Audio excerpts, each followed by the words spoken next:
ఆయన వాత్సల్యత నిరంతరము నిలుచుచున్నది గనక మనము నిర్మూలము కాకుండాము. అనుదినము నూతనముగా ఆయనకు వాత్సల్యత పుట్టుచున్నది.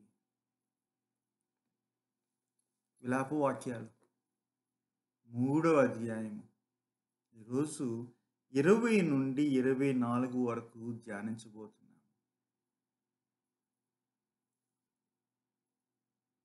ఏంటండి వాగ్దానాలకు అలవాటు పడ్డాము, విలాపం అంటారేంటి? ఏంటండి స్తుతులకు అలవాటు పడ్డాము, విలాపం అంటారేంటి?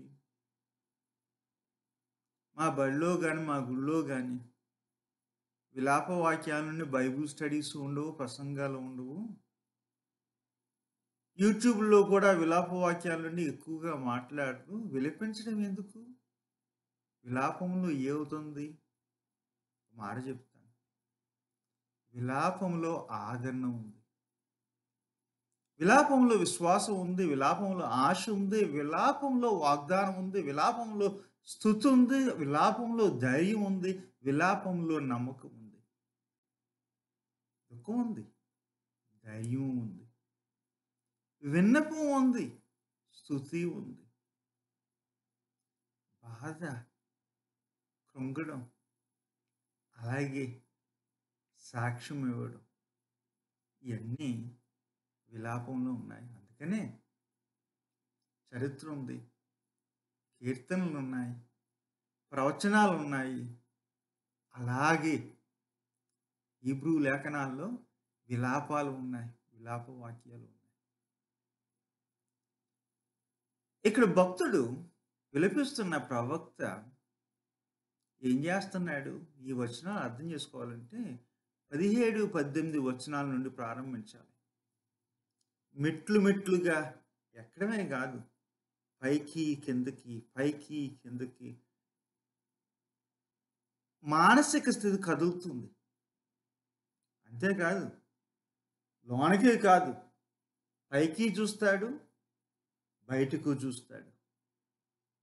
18వ వచనం, నా బలం ఉడిగింది అంటాడు. యెహోవా యందు నాకు ఇక ఆశలు లేవు అనుకున్నాను. I give up. ఇక నాకు నమ్మకం పోయింది. ఇక నాకు ఆశయే లేదనుకున్నాను. నా శ్రమ, నా దురవస్థను, నా చేదుతనాన్ని, బాధను గుర్తు చేసుకున్నాను అంటాడు 19వ వచనంలో.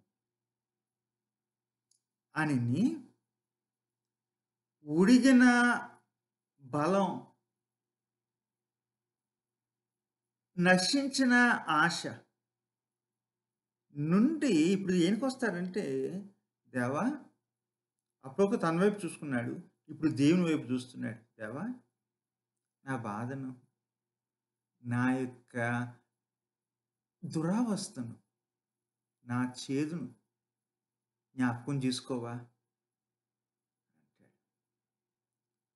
మళ్ళీ తన వైపు చూసి అంటాడు, ఇదిగో ఎడతెగక ఆ యొక్క బాధ, శ్రమ నేను జ్ఞాపకం చేసుకుంటే నా ఆత్మ కృంగిపోతుంది అంటాడు.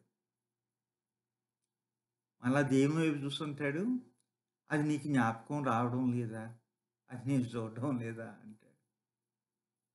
అని నేను దానిని జ్ఞాపకం చేసుకొనగా, దేనిని? దేవుని యొక్క జ్ఞాపకం చేసుకొనగా నాలో ఆశ పుట్టింది. బాధ అనేది, దురవస్థ అనేది ఆశను చంపకూడదు.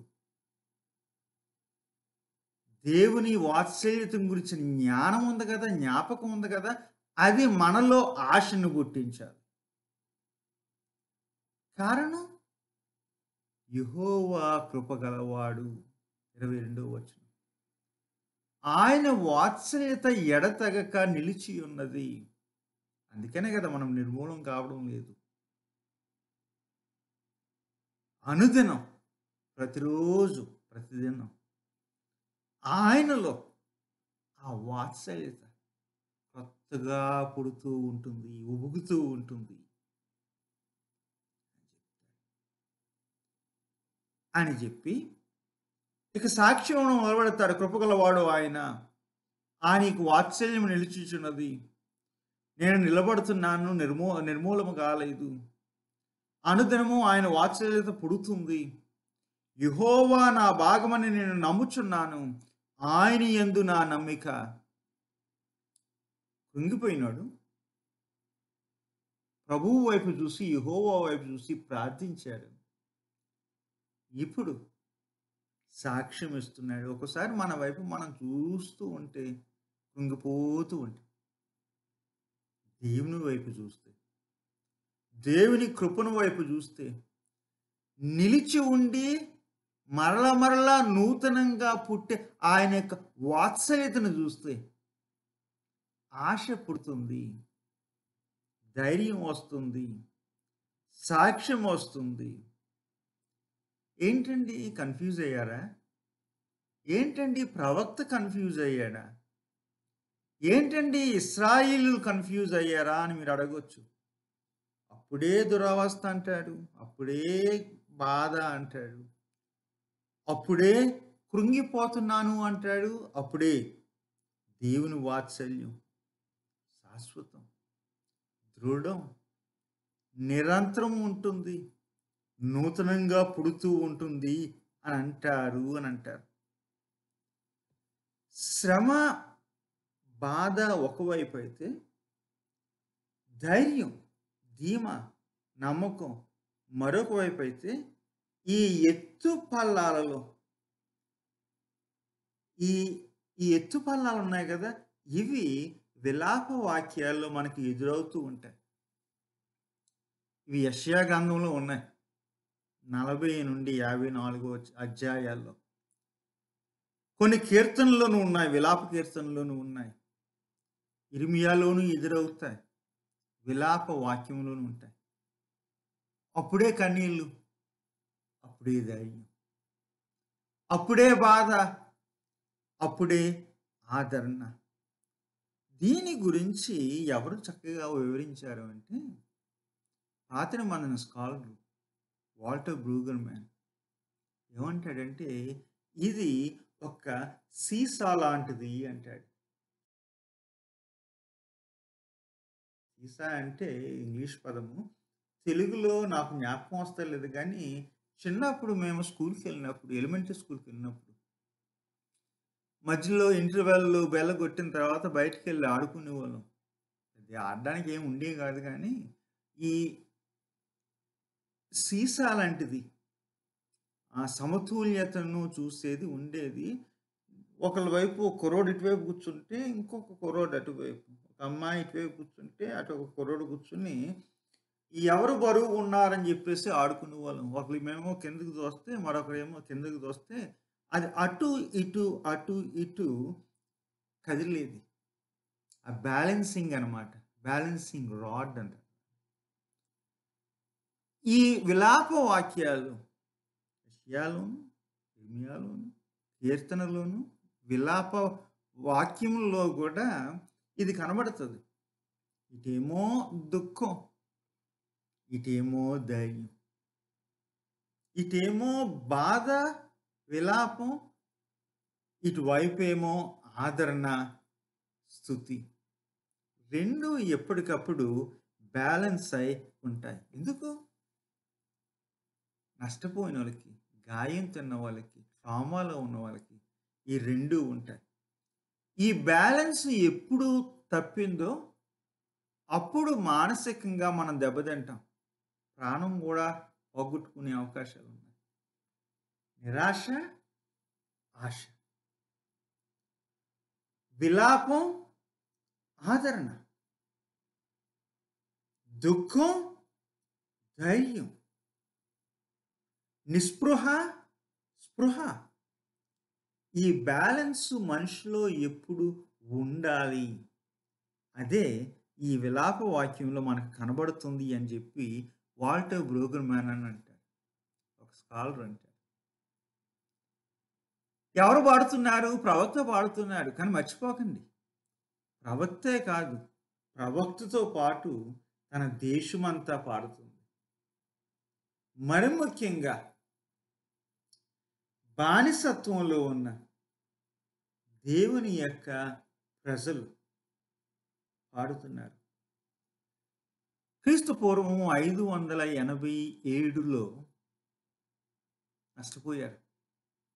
బబులోను వారు రావడం, వీరి మీద దాడి చేయడం, ఓడించడం, దేవునితో ఉన్న బంధం, నిబంధన తెంచారేమో అనిపించింది దేవుని ప్రజలకి. కారణం మొట్టమొదటి నిబంధనలో, అబ్రహాంకు ఇచ్చిన నిబంధనలో ఇది నీ యొక్క భూమి అని దేవుడు ఇచ్చాడు. ఆ భూమికి దూరం అయిపోయారు. దావీదుతో ఉన్న నిబంధనలో ఇదిగో నీవు నీ పిల్లల పిల్లలు ఏలతారు అని చెప్పి ఆ నిబంధన ఉంది కదా, ఆ నిబంధన దెబ్బతింది. ఎందుకంటే దావీదు గోత్రికుడైన రాజు బానిసగా తీసుకెళ్ళబడ్డాడు. అంతేకాదు, సొలొమోను యొక్క కాలంలో ఒక ప్రార్థన ఉంది. ఇక్కడ నేను నా ప్రజల్ని కలుస్తాను అన్న ఆ మందిరం ఉంది కదా, అది శిథిలం అయిపోయింది.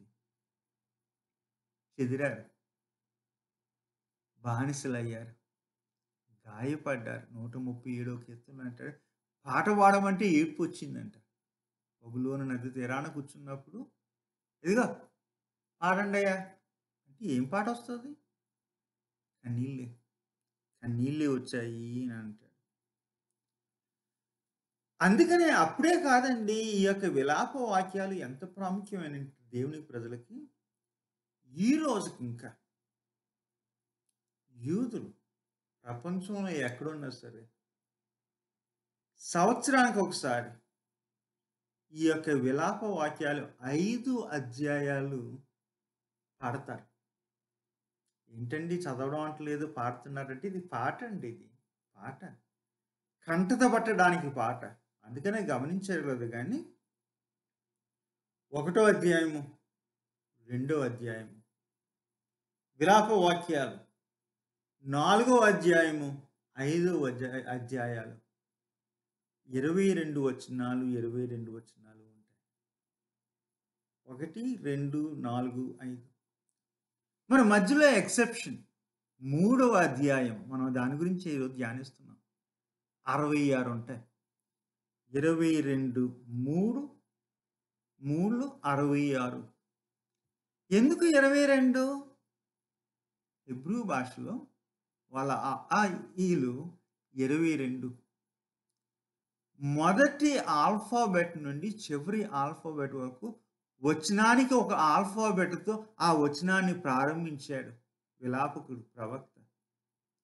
2వ అధ్యాయంలో కూడా మళ్ళా మొదటి ఆ అక్షరం నుండి చివరి అక్షరం వరకు 22 అక్షరాలతో ప్రతి వచనాన్ని ప్రారంభించాడు. 4వ అధ్యాయము, 5వ అధ్యాయం కూడా ఆ 22 అక్షరాలతోనే ప్రారంభమైంది. 3వ అధ్యాయంలో ఏం చేస్తాడంటే అక్కడ చిన్న ప్రయోగం చేస్తాడు. బాధతో ఉన్న ప్రయోగం ఇది. ఎందుకు ప్రయోగం చేస్తాడంటే వాళ్ళకి కంటతో వచ్చేయాలి. ఆ 22 అక్షరాలతో ప్రారంభించి ఒక్కో అక్షరానికి 3 వచనాలు పెడతాడు. 22 అక్షరాలు ఇంటూ 3 వచనాలు 66 వచనాలు అయినాయి. ఎందుకయ్యా? వాళ్ళు పాడాలి, కంటతగా పాడాలి. దేవుని యొక్క ప్రజల జీవితంలో, వాళ్ళ యొక్క ఆత్మీయతలో, దేశ జీవితంలో ఈ యొక్క గ్రంథం అంత ప్రాముఖ్యమైనది. ఏంటండి వాళ్ళు నష్టపోయారు. ప్రార్థన చేస్తారు, పాటలు పాడతారు, ఏడుస్తారు, విలపిస్తారు, దుఃఖిస్తారు. ఈరోజు మేమెందుకంటే దుఃఖించాలి అని మీరు నన్ను అడగొచ్చు. వ్యక్తులుగానే కాదు, దేశంగా దుఃఖించారు. మనం కూడా వ్యక్తిగతంగా దుఃఖించాలి, దేశంగా దుఃఖించాలి. వ్యక్తిగతంగా విలపించాలి, దేశంగా విలపించాలి. మర్చిపోయాం.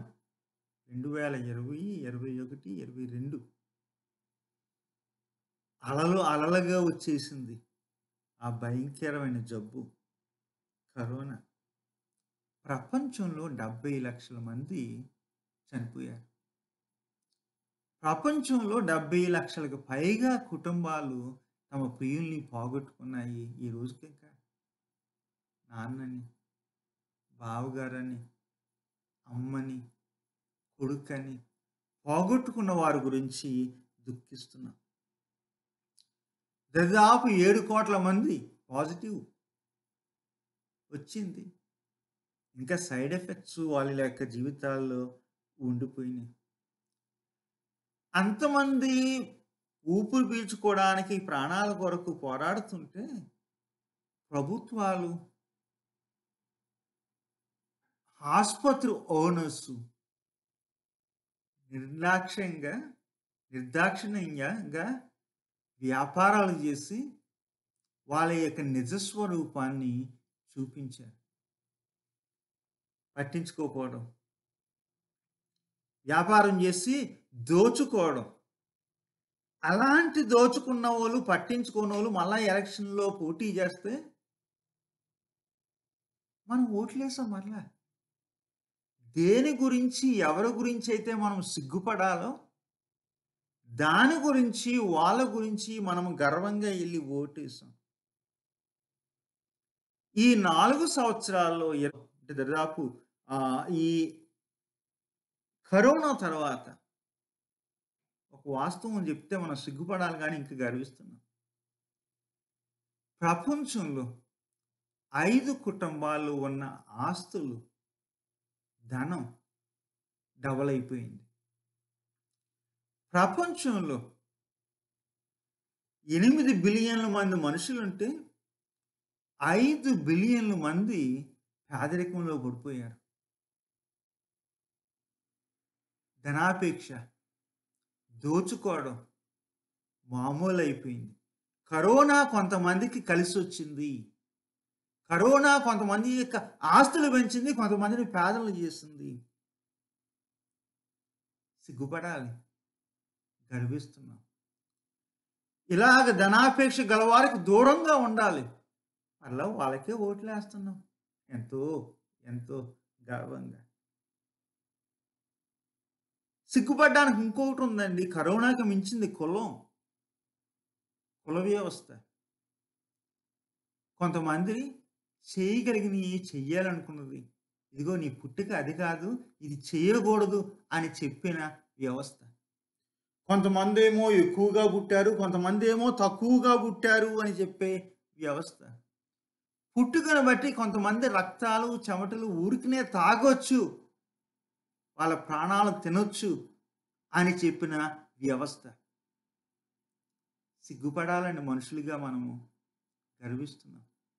గర్వించడమే కాదు, మొన్న జరిగిన ఈ ఎలక్షన్‌లో ఎంతమంది కులం పేరు చెప్పి ఓట్లేయలేదు? సిగ్గుపడాల్సిన దాన్ని బట్టి సంతోషిస్తున్నాము, గర్విస్తున్నామంటే మనలో ఏదో రుగ్మత ఉంది, దాని గురించి విలపించాలి. మర్చిపోకండి. పురుషాధిపత్యం ఒక పథ్యం. ప్రపంచంలో ఉన్న సగానికి మంది మనుషులు, దాదాపు సగం స్త్రీలు. స్త్రీలుగా పుట్టాడు కాబట్టి అని వాళ్ళని వేరుగా చూడడం, తక్కువగా చూడడం. అవకాశాలు దూరం చేయడం, అధికారం దూరం చేయడం. అప్పుడప్పుడు రిజర్వేషన్‌లు ఇస్తాంలే అని అనడం. దేవుని యొక్క సేవలో కూడా అవకాశాలు ఇవ్వకుండా ఉండడం. దేని గురించైతే మనం సిగ్గుపడాలో, దాని గురించి మనం గర్విస్తున్నాం.